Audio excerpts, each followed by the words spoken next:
Oi, pessoal. Olha só, hoje então, para dar continuidade, né, no nosso conteúdo, a gente vai falar sobre o código genético e a síntese de proteínas, que afinal de contas é para isso que serve o nosso DNA e o RNA em consequência. Tá? Primeiramente, eu só queria lembrar vocês que aonde vocês encontraram o link dessa videoaula, tem a tarefa que vocês devem fazer e me entregar até sexta-feira, tá legal? Não se esqueçam disso. Você atende para o horário e o dia, né, de entrega, para não deixar, tipo, chegou sexta-feira à tarde, não entregou, pô, aí não dá, né? É até sexta-feira, 12h20, tá bom? Bom, eu vou novamente compartilhar com vocês o resumo que eu fiz, tá? Para daí a gente ir falando de todas as informações, não esquecer de nada. Então, se vocês quiserem, vocês podem estar copiando, né, aqui a partir da videoaula, copiando esse link, as informações, se quiser colocar no caderno, fica a critério, tá bom? Ou só acompanhar a videoaula mesmo. Bom, então vamos lá. O que é o código genético e o que é essa síntese de proteína? Como que isso funciona? Vamos começar a entender isso bem direitinho. Primeiramente, o código genético, né? O código genético são aquelas informações que vieram dos pais, dos nossos pais, né? Que eu tenho, por exemplo, a cor do meu cabelo, o tipo do meu cabelo, a cor do meu olho, o jeito da pele, enfim. Todas essas informações, seja para um ser humano como para uma bactéria, elas são provenientes do DNA, estão dentro do DNA. O DNA é como se fosse um pendrive, né? Que lá dentro tem um código que vai ser traduzido e aquilo vai ser expresso através das características desse ser vivo. Tá legal? Bom, aí o que acontece? O código genético, então, ele vem do DNA, mas o DNA sozinho não consegue ser transformado nessas informações. Ele tem que passar por dois processos. E um desses processos é a transformação do DNA em RNA, tá bom? E aí a gente vai ver como é que isso vai acontecer. Bom, no nosso caso, aliás, no caso do código genético, ele é formado, então, por nucleotídeos. Lembra que a gente falou na última aula sobre a estrutura do DNA, que eu tenho um fosfato, uma pentose e uma base nitrogenada, e isso forma um nucleotídeo, e vários diversos nucleotídeos formam a molécula de DNA, que é gigante, tá? Então, o que acontece? Esses nucleotídeos, que são esse código, que vão ser transformados na informação que está sendo guardada ali dentro do meu DNA. Como que isso acontece? Eu tenho, então, as bases nitrogenadas, que são aquelas extremidades que se ligam umas com as outras para formar a dupla hélice do DNA. Então, essas bases nitrogenadas é que vão me dizer, que vão me ajudar, na verdade, a minha célula, a sua e a de todos os seres vivos, a expressar aquelas informações que estão contidas dentro do gene do DNA, certo? Que o gene é um espaço dentro do DNA onde eu tenho algumas informações. Bom, o que acontece? Esses nucleotídeos, essas bases nitrogenadas, quando elas se juntam em três, elas formam uma trinca, elas são chamadas de códons, tá? E esses códons são lidos e transformados em aminoácidos. Os aminoácidos, quando se juntam, formam proteínas, né? Moléculas de proteínas. E as proteínas são as substâncias mais abundantes nos corpos dos seres vivos, seja qual ser vivo for, certo? Então, o DNA serve para produzir as proteínas e essas proteínas vão formar todo o corpinho do ser vivo, tá bom? Seja ele um ser humano, ou uma bactéria, ou um fungo, ou um vegetal, ou um outro animal, e assim por diante, tá bom? Bom, o que acontece? Acontece que a gente tem, tanto nós quanto os outros seres vivos, 20 aminoácidos. Professora, só 20 aminoácidos? 20 aminoácidos que vão formar essas proteínas. Só que lembrem que a proteína, ela difere uma da outra, as proteínas elas se diferem quando eu tenho a sequência diferente, a quantidade de aminoácidos que você tem. Então, é bastante grande mesmo, a quantidade de combinações que eu posso fazer entre esses aminoácidos para formar proteínas diferentes. Então, lá nas bactérias, elas têm os mesmos 20 aminoácidos e elas vão configurar algumas proteínas que provavelmente pode ser que não tenha no nosso corpo, mas são os mesmos aminoácidos, certo? Então, é dessa forma, essa conformação aí de quantidade, de sequência, né, que pode diferenciar uma proteína da outra, tá bom? Bom, aí eu coloquei assim, ó, tanto os aminoácidos quanto o código genético e a forma de produção de proteínas são os mesmos para todos os seres vivos. Por isso, o código genético é chamado de universal. Então, o mesmo processo, a mesma fonte, o mesmo código está presente em todos os seres vivos. Como isso será expresso é que é diferente. A quantidade, o tipo de proteína vai ser diferente de um ser vivo para outro, mas o processo, o mecanismo de produção é o mesmo, certo?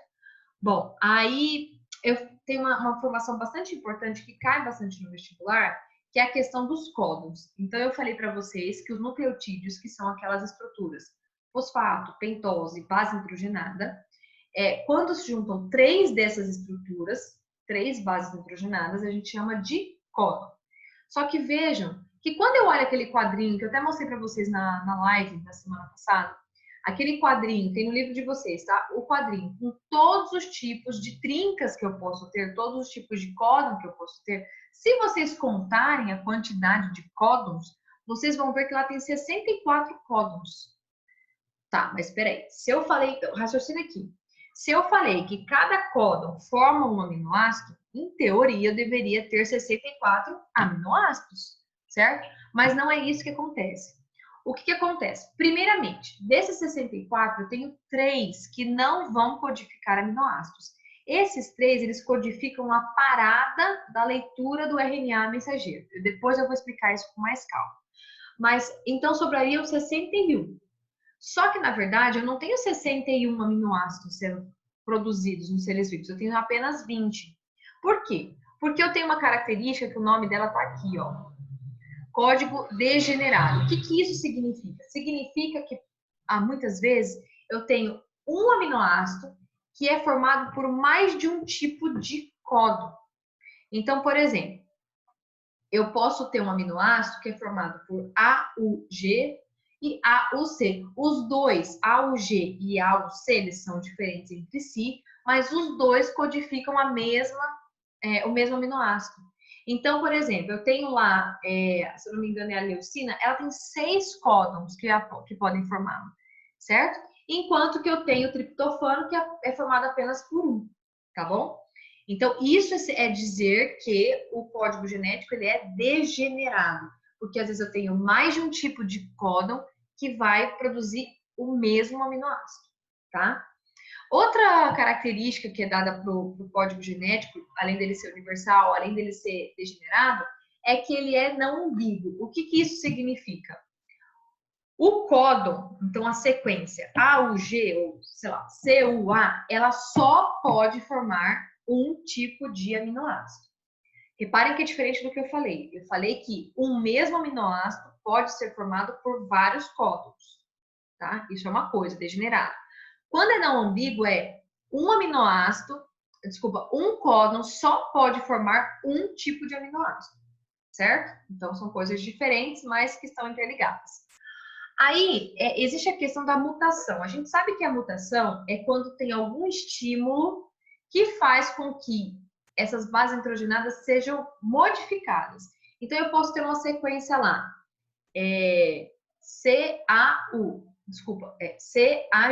CAG, tá?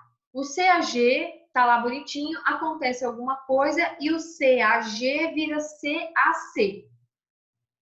Tá, beleza. É uma mutação porque houve uma transformação, uma mudança no código genético. O que acontece? Às vezes a mutação não significa uma mudança na expressão do gene. Então imagine só que o CAG, ele dava um tipo de informação e o CAC outro tipo de informação. Então se o CAG se transformou no CAC, teve uma mudança de informação aí, certo? Mas muitas vezes isso não acontece. Por quê? Por conta dessa característica não degenerada. Por quê?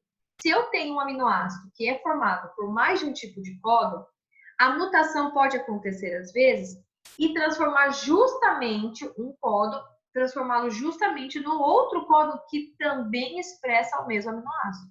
Então, isso não vai configurar uma mudança, certo? Mas não deixa de ser uma mutação, tá bom? Bom, aí a gente tem então o processo da transcrição. O que é o processo da transcrição? O DNA, ele fica contido dentro do núcleo nas células eucariontes. Lembrando que procariontes, ela está no hieloplasma, né, no citoplasma. Mas olhando para as procariontes, a gente está dentro do núcleo. O que acontece? A molécula de DNA, ela é dupla. Então, eu tenho uma fita aqui e uma fita aqui, e elas ficam interligadas pelas pontes das bases nitrogenadas. Lembram disso, né? Então, tá. O que acontece lá na transcrição? Eu vou ter a formação de um RNA a partir do DNA. Só que eu não tenho duas fitas. Não vão ser as duas que vão formar o RNA. Vai ser formada a partir de uma fita molde só, uma só. Só que elas estão ligadas. Então, o que acontece? Dentro do núcleo, a RNA polimerase, ela abre, porque elas estão aqui, então ela abre o DNA. Aquelas pontes que ligam as bases nitrogenadas são quebradas. E aí o DNA fica assim. Aí eu não falei que esse aqui que vai codificar o RNA? Então o RNA, ele se pareia aqui. E aí o que ele vai fazer? Aqui eu tenho as sequências de bases nitrogenadas. Vou criar aqui no meu RNA mensageiro a sequência correspondente a essas bases nitrogenadas, com a diferença de que no RNA eu não tenho a timina que eu tenho aqui no DNA. Então, aonde eu tiver adenina no DNA, aqui no RNA vai ser substituído por uracila. As outras são iguais. A citosina se pareia com a guanina, a guanina se pareia com a citosina e a timina se pareia com a adenina. Aqui tem timina, aqui tem adenina. Aqui tem adenina, aqui vai ter uracila, porque é o RNA. Então, a transcrição é a produção de um RNA, e esse RNA se chama RNA mensageiro, a partir de uma fita de DNA. Mas como que essa fita fica disponível? Por conta de uma enzima chamada RNA polimerase. A RNA polimerase abre o DNA e faz com que seja feito aqui a leitura, né, o pareamento dos nucleotídeos para a formação desse RNA mensageiro. Uma coisa que cai bastante no vestibular é a questão do sentido da leitura. Então, eu tenho aqui o meu DNA. Quando esse RNA mensageiro ele for produzido, ele vai ser produzido no sentido 3'. A leitura é feita do 5', 3'. Do RNA mensageiro. Então, é assim, ó. Vamos de novo, ó. Tem o DNA lá no núcleo. Ele vai ser aberto pela RNA polimerase e vai encontrar aqui o RNA. Bom, a leitura que é feita desse DNA para formar o RNA, ela é feita no sentido 3', 5'. Mas o RNA mensageiro, ele é produzido no sentido contrário, no sentido 5', 3'. Então, toda vez que fala qual é o sentido da vida, tem uma chargezinha bonitinha da Mafalda, que o amigo dela, o Felipe, pergunta, Mafalda, eu fico me perguntando qual é o sentido da vida. Ela fala, o sentido da vida é 5', 3'. Por quê? Porque simbolizando, né, que todos os seres vivos são formados por DNA, todos os seres vivos têm essa fase de transcrição, onde vai ser produzido o RNA mensageiro para ser produzida a proteína para formar o corpinho do bicho. Então, o sentido dessa vida, desse ser vivo, é 5', 3', tá bom? Então, depois que ocorre o processo de transcrição, o RNA mensageiro foi produzido e aí ele se solta aqui do DNA, o DNA volta a se fechar e aí esse RNA mensageiro, ele está quase pronto, quase. Por quê? Quando a gente olha para o RNA mensageiro, a gente vê alguns espaços neles que são chamados de introns. Ele é formado de introns e exons, tá? Então, o que acontece? Os introns, eles não codificam nenhum aminoácido. Professora, para que serve? Ele serve para regular, tá? Esse RNA. Então, o RNA, ele tem que, antes de passar para a próxima fase da síntese de proteína, ele tem que madurar. E esse amadurecimento do RNA acontece com a retirada dos introns. O nome disso, desse amadurecimento, dessa retirada de introns, é um nome em inglês, chama splicing, tá? Então, o splice é o mecanismo que vai deixar o RNA mensageiro prontinho para a próxima fase da síntese de proteínas. Aí, o que que acontece? Esse RNA mensageiro, para acontecer a próxima fase de síntese de proteínas, ele tem que sair do núcleo.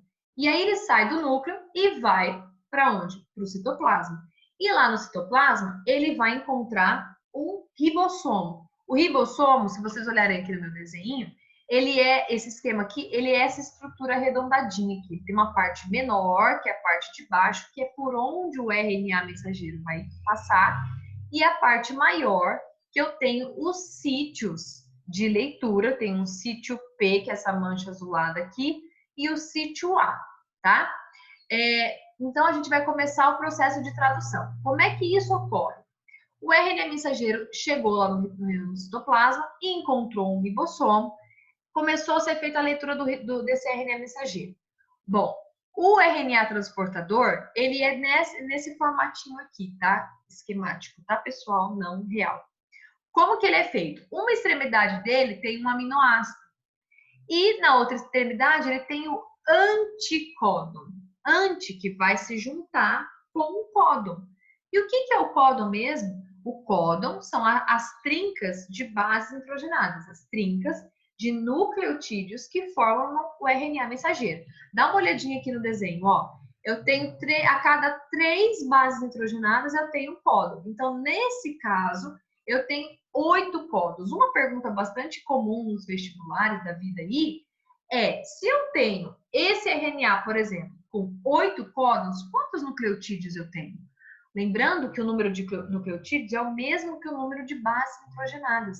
É só eu multiplicar o número de códons por 3, porque cada códon vão ter 3 bases nitrogenadas, 3 nucleotídeos. Nesse caso, 24, tá bom? Bom, então como é que isso acontece? No momento que o ribossomo começa a fazer a leitura do RNA mensageiro, o RNA transportador, que também está no citoplasma, ele se encaixa aqui no sítio P. O primeiro RNA transportador sempre e para sempre vai estar carregando a metionina, que é o aminoácido que indica o início da tradução. Sempre, para qualquer proteína que seja, para qualquer RNA mensageiro que seja, sempre vai começar pela AUG. Olha aqui embaixo, ó. AUG é o códon. O anticódon é UAC. Então, esse transportador, o primeiro transportador a ingressar no ribossomo, sempre vai ser o anticódon UAC, que configura o aminoácido metionina. Bom, o primeiro transportador está lá no sítio P, o sítio A está livre. Para que o sítio A está livre? Para chegar ao próximo RNA transportador. Mas é aleatório, professora? Não, não é aleatório. O que comanda qual dos RNAs transportadores que vai entrar aqui? O códon. Então, se eu tenho um códon aqui com uracila, uracila e uracila, quem que tem que entrar aqui para fazer par com esse códon? Quem que vai ser o anticódon? Adenina, adenina, adenina, que é esse RNA aqui. E ele vem junto com ele, o RNA transportador, vem junto com ele o aminoácido fenilalanina.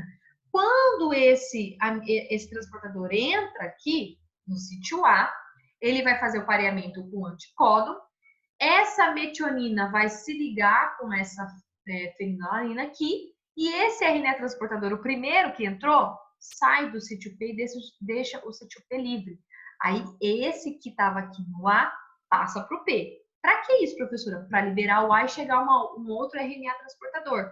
E assim por diante. Então, eles vão pulando de sítio. Começa aqui no sítio P, o segundo entra no sítio A. Quando o primeiro sai, o segundo passa para o sítio P, libera o sítio A. Aí chega outro transportador. Aí ele vai passar para o outro e vai liberar. Vai passar para o outro e vai liberar. Vai passar para o outro e vai liberar. Assim vão sendo feitos. O que acontece com os aminoácidos? Eles vão se ligando. Eles vão se ligando e formando as ligações polipeptídicas que formam as proteínas. Lembra que a gente falou que as proteínas são formadas de aminoácidos e que depende do número de aminoácidos, a sequência de aminoácidos, vão ter proteínas diferentes? Então é isso. Essas bolinhas aqui, que são os representantes dos aminoácidos, eles vão se ligando, vão se ligando, vão se ligando. Até quando? Até quando chegar aqui no RNA mensageiro, o ribossomo fazer a leitura de um daqueles 3 códons que indicam a parada. A parada significa que a proteína está pronta. E se a proteína está pronta, o RNA transportador pode voltar para o citoplasma o ribossomo pode se desfazer e o RNA mensageiro também ser liberado, ficar livre, certo? E aí só vai acontecer uma nova leitura quando eu tiver um novo RNA mensageiro, entenderam? Então é isso. O processo parece, olha e fala, meu Deus, mas se a gente entender o processo ele é bem simples até. Só que ele tem bastante detalhes. E os vestibulares da vida adoram os detalhes, né? Então, eu vou dar uma leiturinha aqui rapidinha, em alguns apontamentos que eu fiz, para a gente não esquecer de nada, tá bom? Então, aonde que ocorre o processo da tradução, que é a formação da síntese propriamente dita? Ocorre no citoplasma, mais precisamente dentro de um ribossomo. Vocês se lembram que o ribossomo é a única organela que tem nas eucariontes e nas procariontes? Por isso que eu falo que a natureza é maravilhosa. Não é à toa. Por que uma bactéria precisa ter um ribossomo? Porque senão ela não faz a leitura do DNA dela, ora bolas. E aí ela não consegue ser formada, certo? Então, tá. Aí nós temos, então, a formação das proteínas com os aminoácidos, as suas quantidades e as posições corretas, a partir da leitura dos códons que vem no RNA mensageiro pelos anticódons R transportador. Um adendo. O vestibular também, a galera que faz as provas dos vestibulares, eles adoram fazer a seguinte pergunta. Eles te dão lá a sequência imensa de RNA mensageiro e perguntam qual é o gene. Só que quando a gente fala gene, a gente está falando de DNA. Então, muitas vezes eles te dão o anticódon e pedem o gene. O que você tem que fazer quando você tem o RNA transportador, o anticódon? Você tem que transformar esse RNA em RNA mensageiro, né, com as bases nitrogenadas corretas, né, com a ligação correta, e depois transformar em DNA. Lembrando que no DNA não tem uracila, eu tenho timina, certo? As outras são iguais, mas uracila não tem no DNA, tem a timina. Beleza? Bom, e a questão também dos nucleotídeos que eu comecei falando, né? A gente representa só as letras, mas cada letrinha dessa aqui é um nucleotídeo, é uma base, é uma pentose e um fosfato que estão presentes ali, tá bom? Então, começando com a metionina, ele está relacionado com o ribossomo, porque tem a extremidade superior e a extremidade inferior, né, com o anticódon, tá bom? Aí falei dos sítios e depois falei como é que acontece essa passagem dos sítios entre os RNAs transportadores. A nossa aula, essa aula do código genético e síntese de proteínas é isso, certo? Eu espero que tenha ficado bastante claro. Lembrando que vocês têm lá o documento onde vocês encontraram o link aqui da aula, com a tarefa para vocês entregarem direitinho, no dia certo, no horário certo, tá bom? E aí a gente se encontra na live quarta-feira para poder conversar e se vocês tiverem alguma dúvida pode sanar. Lembrando que na quarta-feira a gente faz a correção da tarefa da semana passada. Tá bom, pessoal? É isso, então até a próxima. Um beijo. Tchau.